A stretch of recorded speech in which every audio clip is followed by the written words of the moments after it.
दगजन देबेर बही गिरिया पार के, दगजन देबेर बही गिरिया पार के। करे हवस है दीवाना, करे हवस है दीवाना का मोहनी डार के।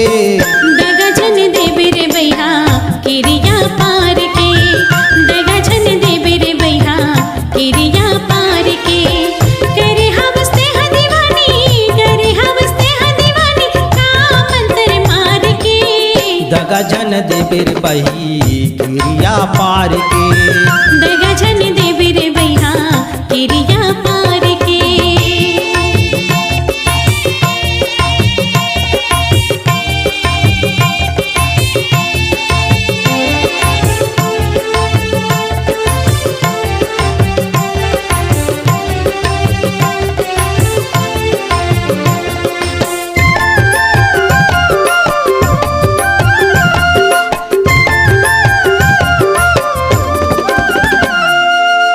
चौरा में बैठ के देखत रही थो तोला, कौ की सुहावे नहीं अन पानी मोला।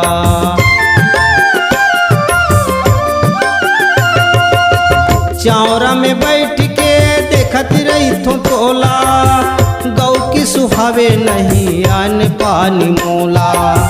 गौ की सुहावे नहीं अन पानी मोला। पानी में डोंगा घालो, पानी में डोंगा घालो नहीं चले पतवार के। दगजन देबेर बहा गिरिया पार के, दगजन देबेर बही गिरिया पार के।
दगजन देबेर बही गिरिया पार के, दगजन देबेर बहा गिरिया पार के।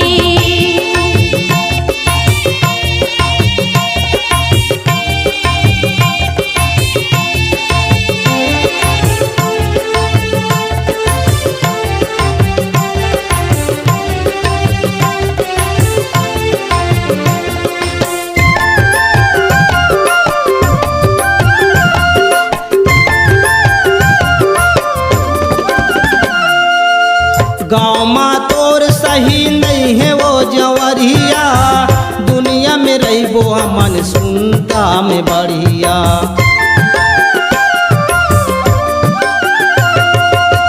गाँव माँ तोर सही नहीं है वो जवरिया, दुनिया में रहीबो मन सुनता में बढ़िया। दुनिया में रहीबो मन सुनता में बढ़िया। माया पीड़ित के बन रही, माया पीड़ित के बन रही सास ससुरार के। दगजन देबेर बहा गिरिया पार के, दगजन देबेर बही गिरिया पार के। करे हवस है दीवानी, करे हवस है दीवानी का मंत्र मार के। दगजन देबेर बही गिरिया पार के, दगजन देबेर बहा गिरिया पार के। दगजन देबेर बही गिरिया पार के, दगजन देबेर बहा गिरिया पार के। छत्तीसगढ़ी लोक कला मंच मया के गोदना, ग्राम परसुली खरेंगा, जिला धमतरी, छत्तीसगढ़ के प्रस्तुति सुपरहिट लोकगीत एल्बम मोही डारे। रचना एवं स्वर प्रेमू चंद्रवंशी एवं विनीता ढीमर। रिकॉर्डिंग स्वर पाटन स्टूडियो 7389407518।